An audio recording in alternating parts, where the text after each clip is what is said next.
Good morning, friends. Myself, Sagar M. Makwana, lecturer in Mechanical Engineering Department, Vallabh Buddhi Polytechnic, Navsari. Today, in this lecture, we will study statistical quality control, tools and techniques of SQC. SQC is the short name of statistical quality control. Then, frequency and frequency distribution. એના અમુક basics આપણે શીખીશું. એટલે આજના લેક્ચરમાં આપણે SQC, then advantages of SQC, tools and techniques of SQC and some basics of frequency distribution. Okay, so let's start with our first topic, statistical quality control. Statistical quality control જેનું short name છે SQC. આંકડાકીય ગુણવત્તા નિયંત્રણ એને ગુજરાતીમાં કહેવાય છે. Okay, so statistical quality control is defined as the quality control program using very useful tool called statistics. It is the technique of applying the knowledge. સો જે સ્ટેટિક્સની મદદથી ગુણવત્તાનું નિયમન કરવાની પદ્ધતિ છે એને સ્ટેટિસ્ટિકલ ક્વોલિટી કંટ્રોલ અથવા આંકડાકીય ગુણવત્તા નિયંત્રણ કહેવામાં આવે છે. હવે એ શું છે? It is the technique of applying the knowledge of statistics to the problems of first attaining a stage of control and then maintaining the stage of control in any manufacturing system. Okay, ઉદ્યોગોમાં પ્રોડક્ટનું ઉત્પાદન મોટા પાયે થાય છે. હવે દરેક પ્રોડક્ટમાં આવતા વિવિધ કમ્પોનન્ટ છે એ પણ મોટા પાયા પર બનાવવામાં આવે છે. ગુણવત્તાની ખાતરી આપવા માટે સૈદ્ધાંતિક રીતે દરેક કમ્પોનન્ટ્સનું ઇન્સ્પેક્શન કરવું ખૂબ જરૂરી છે, પરંતુ પ્રેક્ટિકલી 100% ઇન્સ્પેક્શન ઘણી વખત અશક્ય છે. તેથી ઉત્પાદન દરમિયાન રેન્ડમ સેમ્પલ લઈને તેની ગુણવત્તા ચકાસવામાં આવે છે. જો સેમ્પલની ગુણવત્તા સારી હશે તો ઉત્પાદન થયેલા પ્રોડક્ટના સમગ્ર જે જથ્થો છે એની ગુણવત્તા સારી હશે એવું સ્ટેટિક્સના સિદ્ધાંત પર આધાર રાખીને કહી શકાય. આ પ્રકારની જે ગુણવત્તા નિયંત્રણ કરવાની પદ્ધતિ છે એને એસક્યુસી, સ્ટેટિસ્ટિકલ ક્વોલિટી કંટ્રોલ કહેવામાં આવે છે. The statistical quality control is a chart method of showing results of inspection, and the interpretation of these results is useful to minimize the defects by formulating the quality control policies. Quality control means to check the variation or to keep the variation in the dimension within specified limits. જો પ્રોડક્ટની ગુણવત્તા ચકાસવા માટે destructive testing કરવાનું હોય તો 100% inspection અશક્ય છે. એવા સંજોગોમાં માત્ર સ્ટેટિસ્ટિકલ ક્વોલિટી કંટ્રોલની ટેકનિક દ્વારા જ ક્વોલિટી કંટ્રોલ થઈ શકે છે. ઓકે, એટલે જે ઇન્સ્પેક્શન કરવામાં આવે છે અને એ રિઝલ્ટની મદદથી ડિફેક્ટ ઓછી મળે એ મેઇન એમ છે એસક્યુસીનો. ક્વોલિટી કંટ્રોલમાં ચેક થાય છે વેરિએશન, અને જે વેરિએશન છે એને એના ડાયમેન્શન સ્પેસિફાઈડ લિમિટમાં રાખવા એ રીતના ક્વોલિટી કંટ્રોલ થાય છે. હવે આંકડાકીય માહિતીના આધારે આખો પ્રોડક્ટનો લોટ લેવો કે નહીં લેવો એ આમાં નક્કી કરવામાં આવે છે સ્ટેટિસ્ટિકલ ક્વોલિટી કંટ્રોલમાં. એટલે આંકડાશાસ્ત્રના આધારે વૈજ્ઞાનિક પદ્ધતિસર ગુણવત્તા નિયંત્રણ કરવાની જે ટેકનિક છે એને એસક્યુસી, આંકડાકીય ગુણવત્તા નિયંત્રણ કહેવામાં આવે છે. એસક્યુસીથી થતા જે ગુણવત્તા નિયમન દરમિયાન માલુમ પડતી જે પણ પ્રક્રિયાઓની છે ખામી છે એને સુધારી શકાય છે. ઓકે, તો આ પણ ક્વોલિટી કંટ્રોલ જ છે, પણ આંકડાકીય રીતે. સો આ મેથડના કયા કયા એડવાન્ટેજ હોઈ શકે? એસક્યુસીના ફાયદાઓ. First, it indicates defects of the process, hence remedial action to remove the defects can be taken. તે પ્રક્રિયાઓની ખામીઓનો નિર્દેશ કરે છે, એટલે ખામીઓ દૂર કરવાના ઉપાયો કરી શકાય છે. 100% inspection is costly and impossible in mass production. In such cases, time, cost and labor can be saved by inspecting small samples using SQC techniques. જો 100% ઇન્સ્પેક્શન તો અશક્ય છે, એટલે અમુક કેસમાં ટાઈમ, કોસ્ટ અને લેબર બચાવવા માટે અમુક સેમ્પલ લઈ અને પ્રોડક્ટ ચેક કરવામાં આવે છે. It is possible to gain consumer satisfaction by maintaining high quality of products using SQC.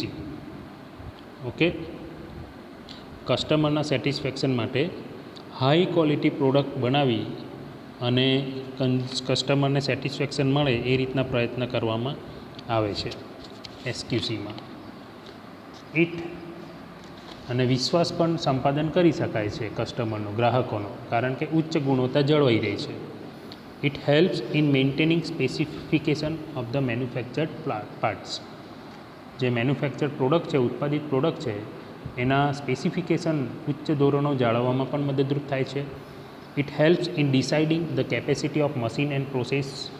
Okay, આ ટેકનિક પ્રક્રિયાઓ અને મશીનોની ક્ષમતા નક્કી કરવામાં પણ મદદ થાય છે. Wastage of materials and labour can be saved by knowing the defects. Wastage material અને મજૂરીનું, ઓકે, એનો નિરર્થક બગાડ થતો અટકાવી શકાય છે. Then this technique increase the productivity. ઉત્પાદકતામાં વધારો થાય છે. Quality of total number of products can be assured only by breaking few products in case where destructive testing is necessary. જો પ્રોડક્ટનું ડિસ્ટ્રક્ટિવ ટેસ્ટિંગ કરવાનું હોય તો ફક્ત થોડા જ પ્રોડક્ટ તોડીને ઉત્પાદનની કુલ પ્રોડક્ટની ગુણવત્તાની ખાતરી કરી શકાય છે. Defects of the product can be found speedily. પ્રોડક્ટની ડિફેક્ટ ખૂબ જલ્દી મેળવી શકાય છે. It is easy to predict the future quality. Okay, future quality કેવી, ભવિષ્યમાં ગુણવત્તા કેવી રહેશે એને પણ સહેલાઈથી પ્રિડિક્ટ, આગાહી કરી શકાય છે. It coordinate specification and standards. Specification અને સ્ટાન્ડર્ડ જાળવવામાં મદદરૂપ થાય છે. And statistical analysis used in SQC keeps the quality of product consistence. Continuously consistence ગુણવત્તા મળી રહે એ મદદ કરવામાં એસક્યુસી મદદરૂપ છે, કારણ કે સ્ટેટિસ્ટિકલ એનાલિસિસ છે એ ખૂબ મદદરૂપ થાય છે. સો આ બધા છે એડવાન્ટેજ એસક્યુસીના. Now tools and techniques of SQC. કઈ કઈ ટૂલ્સ અને ટેકનિક્સ છે એસક્યુસીમાં? First, frequency distribution chart. આ ચાર્ટમાં 4 ભાગ છે: frequency histogram, bar chart, polygon chart and distribution curve. Then control charts for variable, x bar r chart. Okay, x bar r chart પણ એક ભાગ છે. કંટ્રોલ ચાર્ટ્સ ફોર એટ્રીબ્યુટ્સ, એમાં 4 ભાગ આપ્યા છે: P chart, 100 P chart, NP chart and C chart. Okay, આ બધા ચાર્ટ પરથી પ્રોડક્ટ કયા રીતના ક્વોલિટી છે એની એ ફાઇન્ડ કરવામાં મદદરૂપ થાય છે. અને લાસ્ટ ઇઝ એસેપ્ટન્સ સેમ્પલિંગ. આમાં પણ લાર્જ નંબરની ક્વોન્ટિટી હોય ત્યારે એમાંથી પ્રોડક્ટનો લોટ લેવો કે નહીં એ આપણે નક્કી કરી શકીએ છીએ. તો આટલી ટૂલ્સ અને ટેકનિક્સ છે તે એસક્યુસીમાં સમાવેશ થાય છે. ઓકે, સો એમાંના આપણે ફર્સ્ટ ફ્રીક્વન્સી ડિસ્ટ્રીબ્યુશન જે છે એનાથી શરૂઆત કરીએ. તો એક એક્ઝામ્પલ આપણે લઈએ. ફ્રીક્વન્સી ડિસ્ટ્રીબ્યુશન સ્ટેટિસ્ટિક્સમાં જે ફ્રીક્વન્સી છે એ ખૂબ જ અગત્યનો ભાગ છે. વિવિધ અવલોકનોમાં એક આંકડો ઘણી વખત આવે છે. હવે અવલોકનની જે સંખ્યા છે અવલોકનોની એને વર્ગ અથવા તો જગ્યા કે જૂથમાં વહેંચી કાઢવામાં આવે છે, અને દરેક વર્ગ અને જૂથમાં આવતા આંકડાની સંખ્યાને ફ્રીક્વન્સી કહેવાય છે. તો અહીંયા એક એક્ઝામ્પલ છે, એને આપણે ટેબલ સ્વરૂપે દર્શાવીએ. Show the below given numbers in the form of a table. અહીંયા આપણને અલગ અલગ આંકડા આપ્યા છે.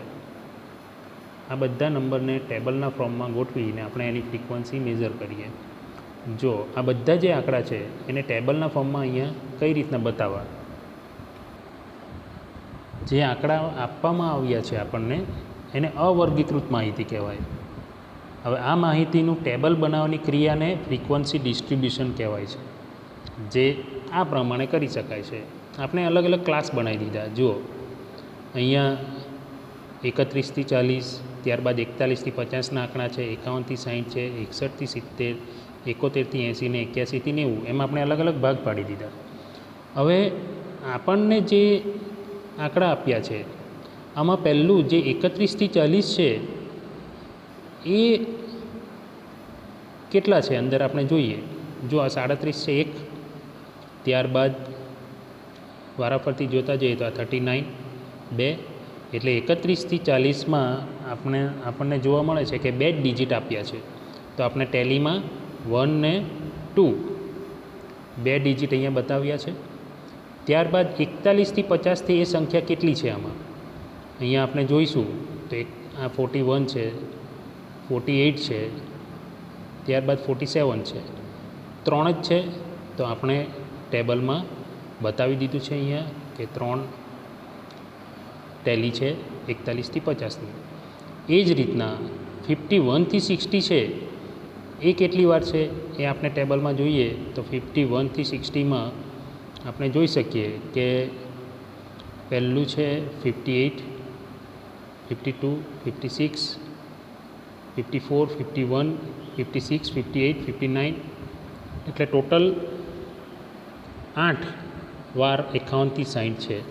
તો આપણે અહીંયા ટેબલમાં 8 વાર કેવી રીતના બતાવીશું? હવે અહીંયા એક વસ્તુ ખાસ જોવાની છે, જ્યારે બી 4 વાર આપણું ટેલી આવે અને 5મી વાર આંકડો બતાવો હોય તો આપણે ક્રોસ લાઈન કરીશું. આ થઈ ગયું 5. ત્યારબાદ આગળ 6, 7, 8 બતાવીએ તો અહીંયા પણ એ જ રીતના બતાવ્યું છે 5 + 3 એટલે ટોટલ ફ્રીક્વન્સી થઈ 8. સિમિલરલી 61થી 70 એ 7 વાર છે, 71થી 80 3 વાર છે અને 81થી 90 2 વાર છે.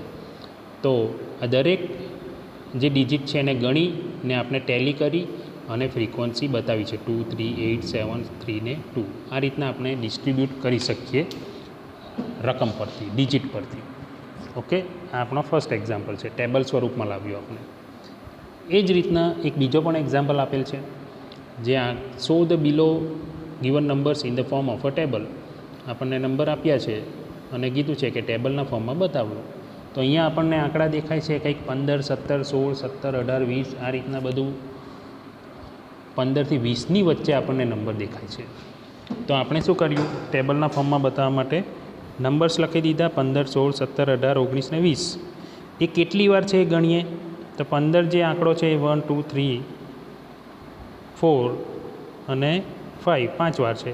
તો આપણે ટેલીમાં બતાવી દીધું 5, એની ફ્રીક્વન્સી થઈ 5. 16 નંબર છે એ કેટલી વાર છે તો એ આપણે જોઈશું તો 3 જ વાર છે. આ 16, 16 ને 16 3 વાર છે. તે ટેલી 3 વાર થઈ, ફ્રીક્વન્સી એની થઈ 3.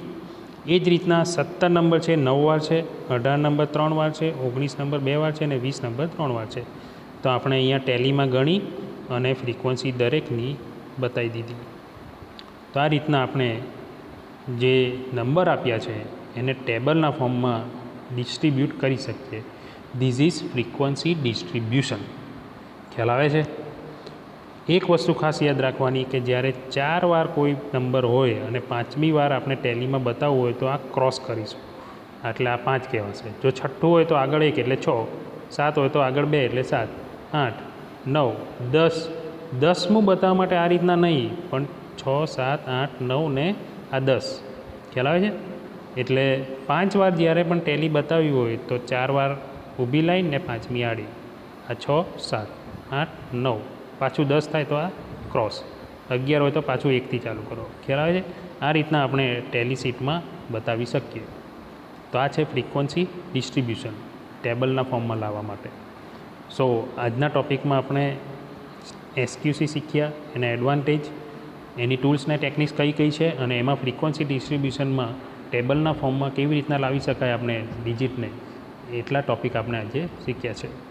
I hope you understand all these topics. Thank you.